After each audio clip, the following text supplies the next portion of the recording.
चुनाव को? मेरे जीवन में आज बहुत बड़ा एक ये घटना है और घटना बड़ी सुखद है।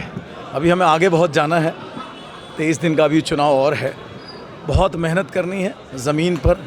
लेकिन एक चीज़ मैं देख रहा हूँ, आज मेरे नॉमिनेशन में जो लोग आए, मेरे साथ पढ़ने वाले लोग, कॉलेज में मेरे साथ छात्र संघ में जब मैं जीता था तब वाले लोग, निर्मला में जब था तब वाले लोग, और सबसे हैरत की बात यह है हर पार्टी से जुड़े हुए लोग आज मेरे नामांकन को आए थे। तो मेरे लिए इससे बड़ा खुशी का क्षण और कोई भी नहीं हो सकता। हाँ, इतना ज़रूर कहूँगा, अभी तो ये शुरुआत है। अभी चुनाव में हमें पूरी तरीके से जाना है, पूरी मेहनत करनी है। अपने ज़िंदगी भर मेहनत करी है मैंने, और मैं मेहनत करने से ना तो कभी डरता, पूरी मेहनत करूँगा। और जिस दिन मुझे सफलता मिली, मैं शहर के लिए भी मेहनत करूँगा। कल तक जिस तरह से बीजेपी पिछले, मुझे नहीं पता, आप ही देख रहे होंगे कि क्या हुआ है। लोकतंत्र का ऐसा मजाक करा, अब आप देखते जाएं, कभी कुछ कभी कुछ कभी कुछ।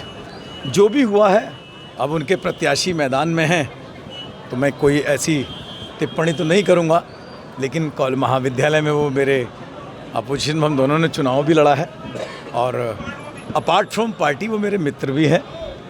और एक जब हम चुनाव लड़े थे, मेरे सारे छात्र संघ के चुनाव के दोस्तों ने मुझे वो चुनाव उनके खिलाफ जिताया था। चाहता हूँ आज, कभी कॉलेज ने जिताया था, आज ये शहर उसकी पुनरावृत्ति करेगा, ऐसा मुझे महसूस होता है। तो पहले से बड़ा हुआ है हल्द्वानी का, और अब सर्दियों के दिन हैं तो निश्चित रूप से कोहरा भी पड़ेगा ही। लेकिन भारतीय जनता पार्टी के यशस्वी मुख्यमंत्री जी ने वो विश्वास जो मुझ पर जताया है, उस विश्वास को जीतने का अब समय आ गया। हम सब लोग, आप देख रहे होंगे, सारे कार्यकर्ता मैदान में निकल चुके हैं। अभी मैं कई मंडलों से बातचीत करके, कई लोगों से बातचीत करके, और मैं जिस प्रकार से लोगों से मिल रहा हूँ, जिस प्रकार से उनका स्नेह प्यार मुझे मिल रहा है, निश्चित रूप से हमारी जीत निश्चित है। कॉलेज जमाने से भी ये टक्कर बराबर थी, आज उसी पैरेलल खड़ी हो गई, तो कांग्रेस को किस रूप में देखें? नहीं, कॉलेज में तो एनएसयूआई होती नहीं थी, वहाँ तो केवल एबीपी होती थी, दूसरा संगठन ही नहीं होता था। अब वर्तमान में कांग्रेस और बीजेपी में चुनावी टक्कर हो रही है। निश्चित रूप से जिस प्रकार यहाँ की जनता जागरूक है, पढ़े लिखे लोग हैं, शिक्षित वर्ग है, उनको भी पता है कि भैया केंद्र में बीजेपी की सरकार है, उत्तराखंड में बीजेपी की सरकार है। छोटी सरकार भी अगर शहर की बन जाएगी तो निश्चित रूप से हल्द्वानी का चहुमुखी विकास होगा। जहाँ तक ट्रायंगल की बात है, मैं एक बात कहूँगा कि 2018 वाला चुनाव भी चला था, मैं मेरे को चुनाव था, उसमें ये जो उस टाइम जोगिंदर थे, सुमित्रा देश जीते और मैं था। उस टाइम ट्रायंगल का मुकाबला था। और उसके बाद जो यहाँ समस्याएं, जो भारतीय जनता पार्टी के मेयर यहाँ 10 साल रहे हैं लगातार, उन 10 सालों में उन्होंने यहाँ नगर पालिका क्षेत्र में ऐसा कौन सा काम किया जिससे कि भारतीय जनता पार्टी को वोट मिलना चाहिए। फिर बात करते हैं, हमारी दूसरा दल है कांग्रेस। कांग्रेस को भी अगर हम बंदूपुरा क्षेत्र की बात करें तो बंदूपुरा क्षेत्र से हमेशा कांग्रेस को वोट पड़ता आया है। पहले कोई दबाव की राजनीति भी पड़ता था, पहले एक डर की राजनीति भी हुआ करती थी, और उसके बाद जितने भी चुनाव लड़े हैं आज तक, आपको पता है कि यहाँ पर एक समाजवादी पार्टी को अच्छा वोट बैंक था और है। लेकिन बीच में ये हुआ कि भारतीय जनता पार्टी को हराना है, और जो भी भारतीय जनता पार्टी को हरा रहा है उसको वोट दे के जिताना है। वो भी काम बंदूपुरा की जनता ने किया, और एक तरफा वोट बंदूपुरा की जनता ने कांग्रेस को दिया। लोकसभा का चुनाव रहा, उसमें भी बंदूपुरा की जनता ने पूरा प्रकाश जोशी जी को एक तरफा वोट दिया। विधानसभा 2022 में भी एक तरफा वोट दिया। लेकिन उस वोट से, चाहे वो कांग्रेस को जो भी वोट गया, उससे उस वोट बैंक को वोट देने के बाद ऐसा कौन सा काम कांग्रेस ने बंदूपुरा क्षेत्र के लिए किया, इसका जवाब तो कांग्रेस पार्टी ही देगी, अगर इस बार वो कांग्रेस पार्टी वोट मांगती है बंदूपुरा की जनता से। फिर मैं दूसरी बात ये कहूँगा कि लीडरशिप एक बंदूपुरा में ख़त्म हो गई थी।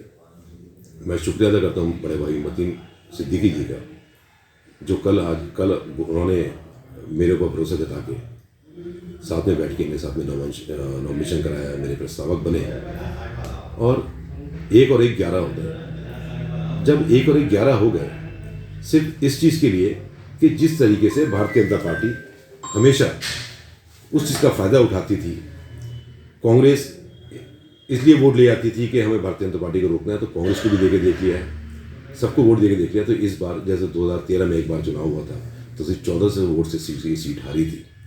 मैं तो समझता हूँ कि त्रिकोणीय नहीं, अगर बंदूपुरा की जनता ने इस बात को सही से समझ लिया और समझ भी रही है, क्योंकि पहले एक बार कांग्रेस को वोट देने के बाद क्या हाल हुआ है, अगर इस बार एक हो गई तो कहीं ये मुकाबला भारतीय जनता पार्टी से समाजवादी का ही ना हो जाए।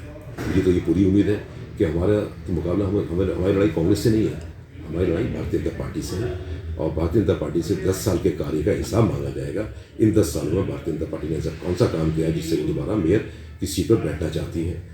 3 इंजन की सरकार थी, लोकसभा इनके सेंटर इनके पास, स्टेट इनके पास, और मेयर भी यहाँ के भारतीय जनता पार्टी के थे।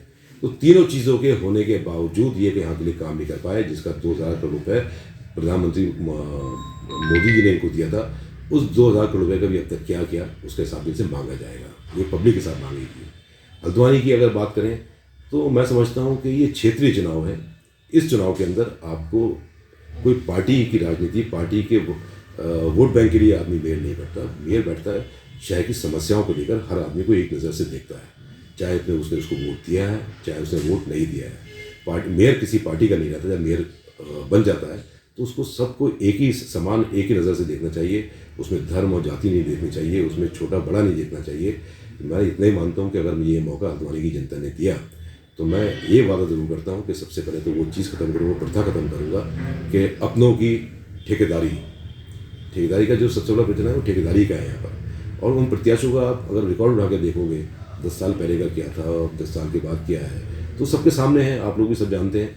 शहर की जनता के साथ कभी खिलवाड़ नहीं करूँगा, शहर की जनता को कभी ऐसा काम नहीं करूँगा कि उनसे आँख से आँख ना मिला सकूँ। मेरे पास खोने के लिए कुछ नहीं है और मेरे पास ना यहाँ कमाने के लिए मैं आया हूँ। मैंने पिछले 7 साल से जनता के में बैठा हूँ और 7 साल में से अपना विज़न मैं ज़रूर जानता हूँ कि अगर मुझे एक मौका मिलेगा तो उस नगर पालिका का नक्शा ज़रूर बदल दूँगा और सब धर्म को, सब समाज को साथ में लेकर चलने की बात करूँगा। छोटा हो या बड़ा हो, सबको विकास करके दिखाऊँगा विकास क्या होता है।